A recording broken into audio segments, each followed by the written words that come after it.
Hi, this is Lauren, and you're listening to My Spiritual Awakening. Thank you for joining me tonight. Tonight I have a special guest, none other than a wonderful person, a great friend, and one of our trainers here in Las Vegas, Miss Debra Apsara. Thank you. Hello.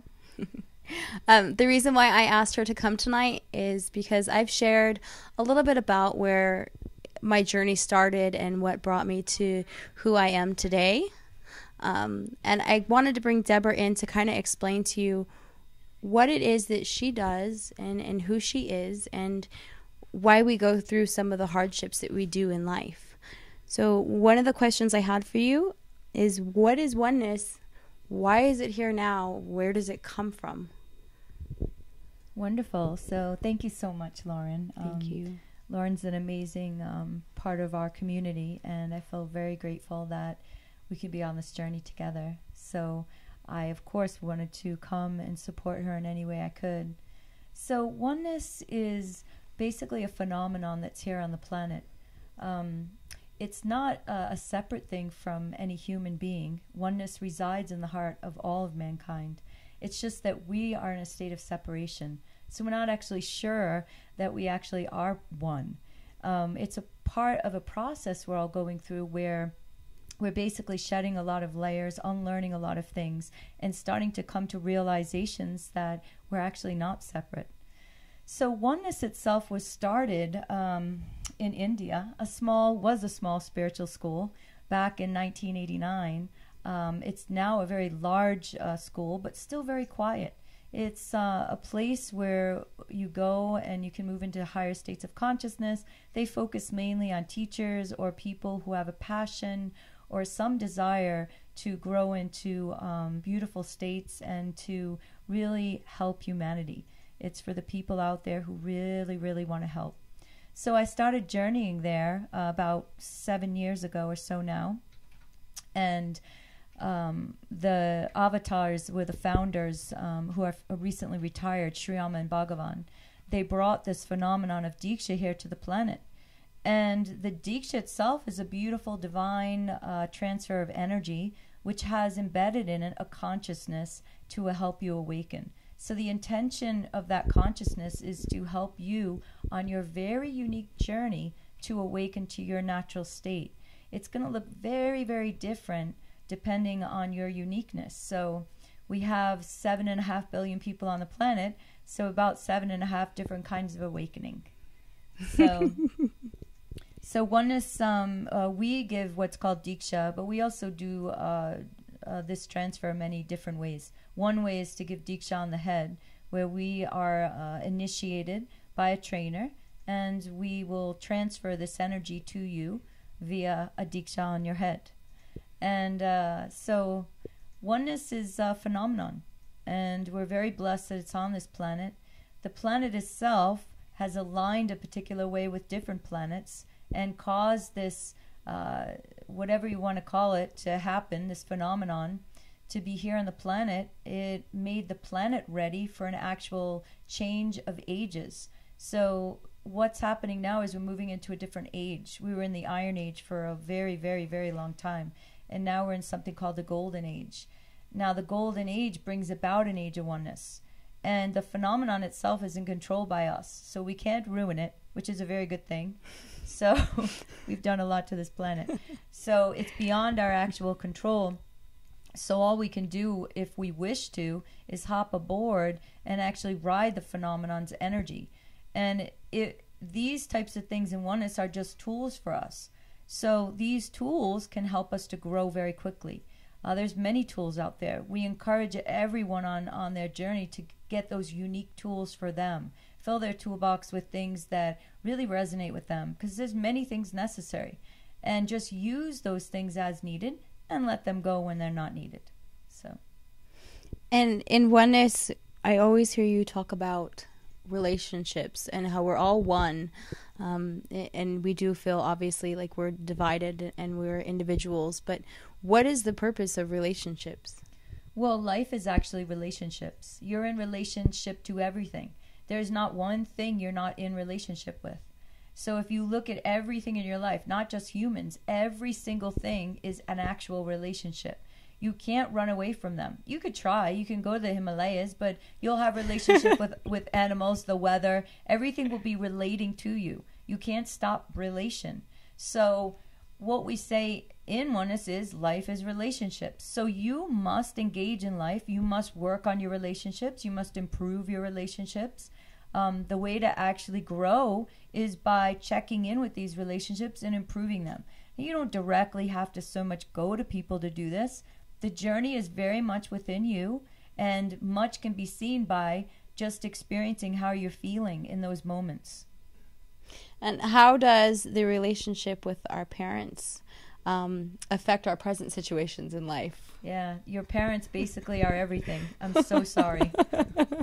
For all of you that aren't really happy with your parents or the choice of parents that you have, the thing is that every single thing that's occurred for us, remember, I told you we're going into a golden age. And right now what's unfolding is an age of oneness. So you have been blessed to be on this planet.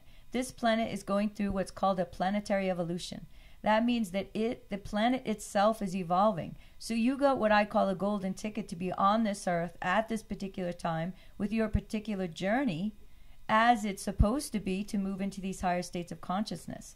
So you yourself have been gifted this life. And the parents that you have were exactly as they should be in order for you to have this journey. Now, there's many things that we need to experience and learn. And while we're here, these things help us grow if we wish to see them. What's happened to us is we're caught up. We're caught up so much in the mind that we're not able to even experience much of anything. We're not present. We're caught in the past. We drag it to the present and into the future. We never actually live here and see what is here, including our parents.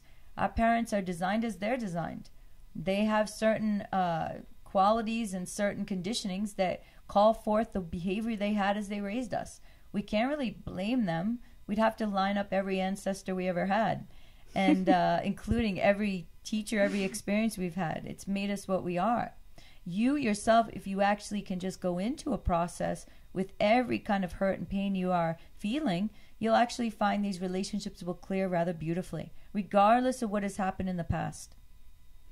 And speaking of clearing relationships, I read a quote the other day that said, to be free from suffering, free yourself from attachment. What does that mean? So it's very hard to become unattached. What we talk about basically is a lot of the things that happen in oneness are naturally unfolding for you. You're going to hear a lot of teachings. Teachings are called Jnana Yoga. Jnana Yoga is very important because it works on a particular kosha, Vijnanamaya kosha and the Manomaya kosha. These particular koshas have to do with the mind and the knowledge body. They'll give you an understanding, an intellectualization. But the state of consciousness of being unattached or free of attachment is something that's given to you by a neurobiological shift in the brain. Until then, you can see you are attached. You're attached to everything. You attach to the things you own, the people around you. You yourself can't be free of attachment, but you certainly can see that you're attached. Now, in that seeing, it gets you engaging in life. When you're engaging in life, your brain is changing. So the thing about it is you get to see the full experience of you. If you can't ever see that you're attached to things, then you'll never actually see the fullness of the duality that's here on the planet. So we suffer because we're attached to everything. Because when you take ownership of something, you're always going to suffer. If you don't have ownership, is there suffering? That's my question. There's none. You don't have, if you don't own somebody or own something, then what is there to suffer about? There's actually none. If you have this beautiful shirt that you have on and something happens to it, am I going to suffer about that? No. Not really. Not as much as you're going to suffer because you own that. But the truth and reality is that when we're unattached of things, naturally, which has been given to us by the grace or the all that is that does some kind of a shift in our brain, when we have that state, then there is no conflict or suffering. But it's not our state right now. So I've heard many times your story, and I know the viewers haven't, of how you became to be a wonderful trainer that you are. But what was your experience and how you got involved in oneness and your awakening? because I love hearing your story. I think it's just, it's entertaining. I have to remember which story she's talking about. I've been through many deepenings. So I've been to India over 16 times. I think this will be my 17th trip coming up next month. And I do take a lot of courses to deepen my awareness. And the whole journey that's happening is actually a continued deepening of awareness. You're just getting more and more aware. So there's not really anything else that's happening. Everything around you is the same. All of the conditionings are the same. It's just there's less and less resistance, because as you sit yourself and you're placed in the present moment, there's really nothing there, because the past is dead. So if you're only with what is there, then it's only fresh and new. So you really can't have a lot of suffering there. So my journey started in 2007 and really started in 2006. But 2007, I received my first Diksha. And basically, it changed my entire life. Within about a year, my entire life that I knew it fell apart completely. It actually was gone. By the time 2009 arrived, that whole life had been replaced by a new life. And I mean, really moved away, almost 2,500 miles away, separated from everything I knew, and on a journey I'd never ever been on. I'm not spiritual. I didn't grow up with any spiritual knowledge or books. Just a very, very intense connection to something beyond this planet. And I never spoke of it, so it became very pure. So it's very simple for me to connect to something. Some kind of energy for me was very simple. So I ended up at Oneness University in 2008. And like I've said, I've been there 16 times since. The reason I keep going there is because each and every time I go and do a course, it takes more and more, it clears more and more things that were hindering me. And so as I come back, I find my relationships improved.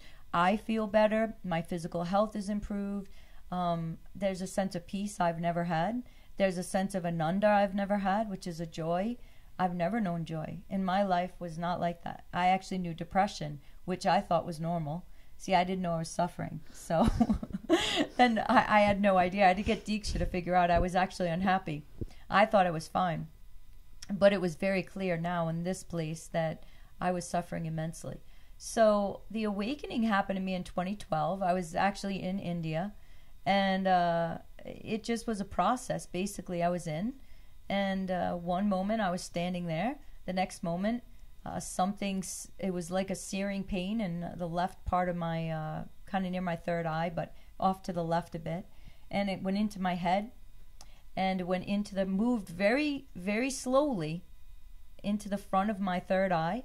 And then the next thing you know, it was done. And I woke up the next morning and I knew. It was so instant. I opened my eyes and I saw clarity I'd never had. That's the first thing that happened to me. I was so clear and an awareness I had never actually known. And from there, of course, I let that go. The moment it happened was basically just a happening, because the initial stages of awakening are just a neurobiological shift initially. Then the journey starts. So the journey is many things, and each experience has all of those things. It has fulfillment, it has transformation, it has freedom and awakening in each experience. So you're never actually anywhere. The whole thing is, if you think you are, you become stuck and surrounded by a concept of awakening, then you're not going to move forward so quickly. So what's happened to me mostly is that I'm very free, and I also understand this journey. So I have a deep understanding due to all the teachings I've received. I don't keep them as concepts. I use them as tools so that I can get a very deep understanding of my journey. So my journey basically led me to Las Vegas. It led me to form this community, Oneness Las Vegas, and find the most amazing human beings I find outside of India here in Las Vegas. It's that profound to me, the amazing spiritual beings that are here, and the people that want to help is just incredible. So we're very blessed. And we've seen all walks of life, come through our doors, obviously. Mm-hmm. And the whole purpose of my show has really been to share my story and my experience, which you know so very well. Going through that from your perspective or from what you saw, how does oneness contribute and help to someone that would be in my situation as it used to be for me? Yeah. So looking back on what I went through, if someone was going through that right now, was going through addiction or battling all this depression and stuff, how does reaching out to oneness, how does reaching out to a community like this help them? It's a beautiful question, actually. See, everybody's addicted. Here's the problem, is that we don't actually see this. There are so many drugs that are here giving us not the reality, basically ripping you out of reality. One of them is called daydreaming. It's a drug. If you actually feel the way you feel during a daydream, you'll notice that it surges just like a drug injected in your veins. It has the same quality. There's sugar. There's caffeine. We have so many addictive substances we're using to escape. So whether someone externally does drugs or they hide out inside like most of us, it doesn't quite matter to me. I see everybody suffering. I don't care what you're suffering from. Content is not important to me at all.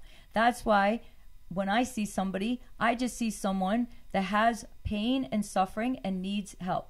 Now, what does Diksha do to people that have addictions of any kind? Because there's so many. I just described some. I'm sure all of you feel now you're pretty addicted. So welcome to the addictions of the USA, Canada, and the world. So what do? See, you can't do anything. All you can do is become helpless, which is what happened in Lauren's case. Lauren became extremely helpless. Now, when you're helpless, then the divine comes rushing in, that all that is energy is able to help you. That energy comes in and starts a process on you. Because for her, she had the tools, she had people assisting her, helping her, being there for her, holding space for her, praying for her, all those things were happening. It made this process a little bit easier for her. She had Diksha. Diksha was there for her. People were sending it to her.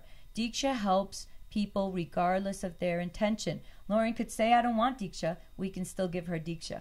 Because Diksha bypasses free will and it uses a higher intelligence. This higher intelligence knows what's best for Lauren. Lauren at the time, or me at the time, we didn't know. I told you. I didn't think I was suffering, but yet I was dying inside. I almost killed myself, basically. My body was dying. So I don't know what's best for me because I'm limited with this limited intelligence, right? But yet that all that is all that is. It sees all that is there and is able to guide us correctly. So that's the help that we both received actually in our life to help us out, was the Diksha and other tools, some teachings and things like that, that gave us the ability to get stronger and go on our own unique journey. So it helps change the brain, which is what we need. There's been so many studies now with MRIs that actually show the changes in the brain of someone awakened versus someone who's not. It actually is physically there. The brain changes. Different centers are on. The joy centers are on now for her and me, which before they were both off, I'm sure. I mean, I know for me it was very much off. So the brain itself has to change. It's very important. Since awakening, what is your description of unconditional love, experiencing it now versus before? I see that everybody is conditioned. I can see this. So I can't blame somebody for how they're behaving. How am I going to X you off the planet or tell you that you are the most terrible person? I'm not saying I may not hang around with you, but I can tell you that I can't think of you as a bad person. I think of you as conditioned, and you have perceptions that are there. I feel your suffering. I see you doing things that hurt yourself due to conditionings and suffering. So from where I stand, I can't blame you or I can't judge you. Now, if I can't blame and judge you, then what's there? It's just a divine love that's there. It's only just seeing that you're a human being who's stuck in conditionings and behaviors that you can't do anything about. These programs are controlling you. Now, because I clearly see that in myself, it's easier for me to now see it in others. And when you see that in others, how can you judge them? You just look and understand. So there's more understanding, more compassion is there. Again, it's not my compassion. I'm playing with things that I don't feel are mine. I feel that I'm less resistant to all that is there, always available to all of us. I'm just allowing it now at space, where before I was always forcing something else to be there. So those qualities are definitely not mine because I didn't have those before. So for someone that, I mean, I would say local, but you can, of course, hear this all around the world if you wanted to. How do you get involved in Oneness, and what does Oneness offer? What programs are available? What groups, meditations, processes? We're very blessed, actually. There's so much help for you. We have Diksha circles, so many. You go to Meetup, onenesslasvegas.org, or com is com.com. I think it's com. So it's www.meetup.com/onenesslasvegas. And you'll see all of our offerings. We have a public Diksha circle that I would run, or the other trainers, on the first and third Thursdays of the month. It's free. You can leave a donation if you have the ability to, but we don't turn you away. We generally have a pretty good Diksha circle of 60 or more every 2 weeks. We have a new one in the northwest of Las Vegas that some very good friends of mine, trainers, are running, Susan and Neil, and that one runs on the second and fourth Wednesdays of the month. We also have the Calico Basin hike that Lauren's doing on the first and third. So second and fourth Sunday, yeah. Sunday at 4 p.m. and the directions and everything are all on the meetup. So we also have a couple of new centers that open that are holding. There's a chakra meditation that's happening at the one of the Zen centers that's on meetup, and then there's another place that opened we're going to be holding some Diksha at. So there's much in that way. Then we have something called Sacred Chambers that I run out of my house. This is a very blessed process. It's open to the public, and we've hundreds and hundreds of people have now come through. Profound things are happening to people, and this is a completely free thing that is just given to humanity. There's no donations accepted. I run it a lot. I've basically been running it 5 days a week out of the house. You can contact me if you wish to do a chamber. Just email me at Debra, Debra.Apsara, APSARA, @gmail.com. And I'll give you the schedule of what we're running it. I am going to India at the end of the month of November, so we won't be holding chambers for December. And other than that, you have all these beautiful, blessed people in the community who you can reach out to. And at any time, we're available, the trainers or the Diksha givers, the Diksha family. So you yourself have so many opportunities to grow. Our community is pushing into higher states of consciousness. The Diksha givers that have started with me way back in 2009, 2010, they're in extraordinary states of consciousness. They're moving, many of them, into awakening. Many are already into incredible states. Some are heading to India for classes. Others, they don't even feel the draw because they're doing so well. A lot of them come through chambers and have profound changes. So these things are happening. They are actually happening. You talk with them, you'll see. They're different people. So you have much to be offered. Without going into, obviously, too many details, because you do so wonderful when we do the chambers. I love your talks. What is chambers? So chambers is a process where we basically help you to contemplate on some very deep, very basic things that are happening in your life, like hurts or lack of forgiving, things like that. We take you very deep into these basic things. When you have this beautiful awareness, then we move you through a couple of different chambers. They're called our healing rooms. These rooms help to help you even more, because they're basically all that is energy with different attributes and qualities. And these different attributes and qualities can help clear these things called karma. We're what's called a karma clearing chamber. So these ancient karmas that have been dragging you and hindering you in life can be simply cleared in these chambers. And we've cleared many people's karmas so far. Beautiful things. Makes you feel very light after. And are there other locations for chambers, or is it just in Las Vegas? We have about 50 chambers in the USA and Canada. It'll be about it. There's 600 in India, and they're all different specialties. Ours happens to be the karma clearing, which is one of the first chambers. It is the first chamber you want to visit. There's a money chamber in Aspen. There's health chambers. There's chambers for ancestral clearing, programming, things like that. Speaking of money, I have a coworker today that, on a jog, she asked me for advice on finances and why she was having issues with money coming in and money staying. And I mentioned to her to watch one of your videos on live stream about parent process and how our parents are tied to our financial issues. Can you kind of touch base on that? Yeah, there's a process I do. It's called the wealth process. It is actually on the live stream. I do them in Las Vegas. So if you're interested, let me know. Just give me an email, because we do live ones, which are incredible. It's an 11-day process.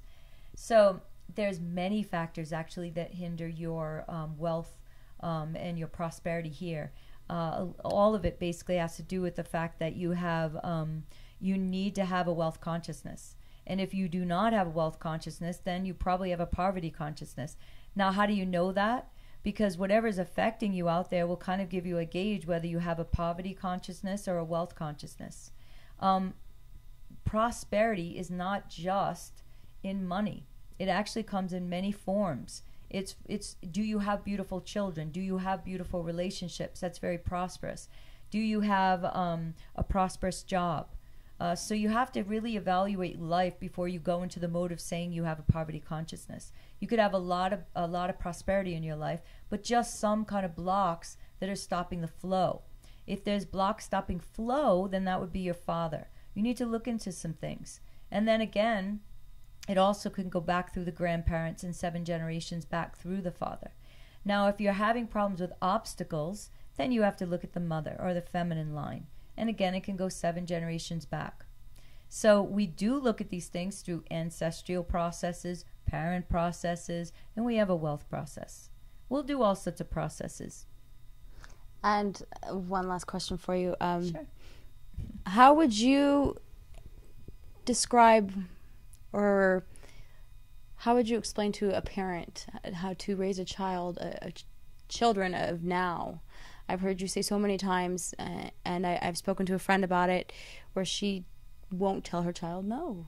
And how are we supposed to raise them in this day and age to be amazing, awakened beings without being raised with all the programs that we have and all the struggles that we had to go through? There's this movie on Hindi spiritual TV. If you go to YouTube and key in spiritual Hindi movies with English subtitles, you're going to find this movie on Buddha. It's got 5 sections. It's very long. It's a 5 or 6 hour movie, but it's in sections of an hour at a time. Start watching that. You'll actually see the Buddha was told by the saints early on to raise the Buddha a particular way. This child, because this is they were very clear that this child was born of greatness. Now, every child is born of greatness, but we don't sometimes understand that, do we?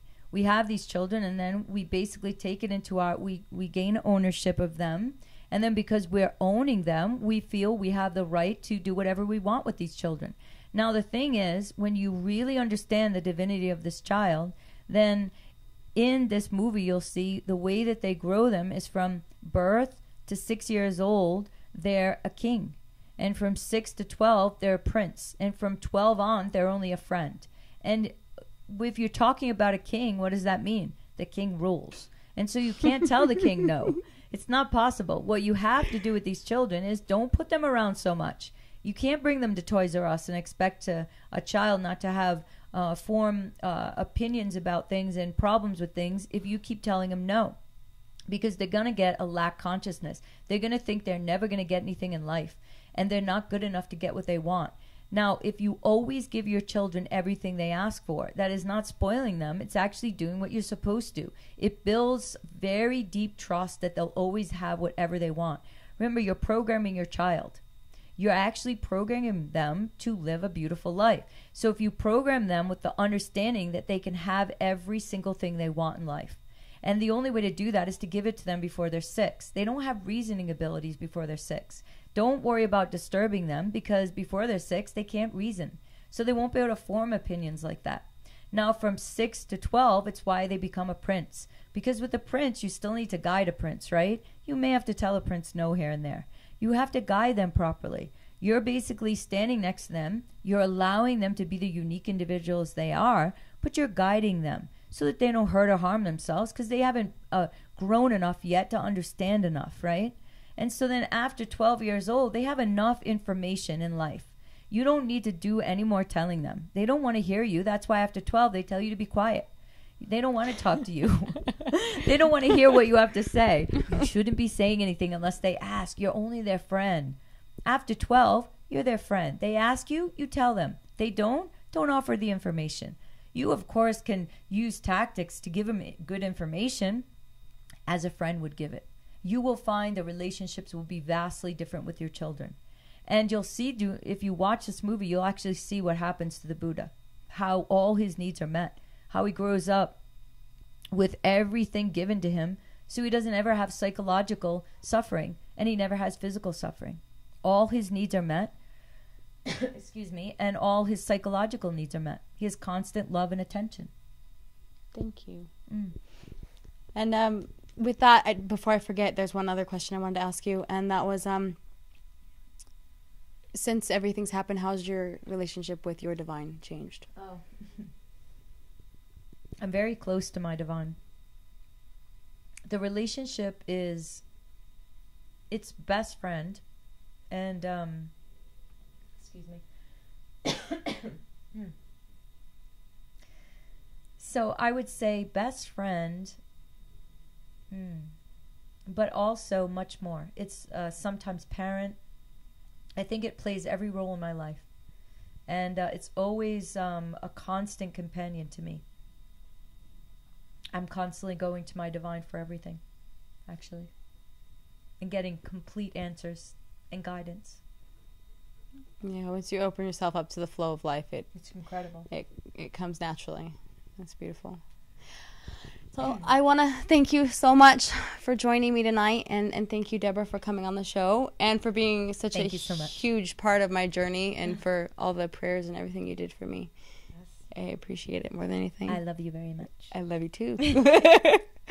And I will see you guys in a few weeks. Have a wonderful evening, and see you soon. Thank you so much. Good night. Namaste.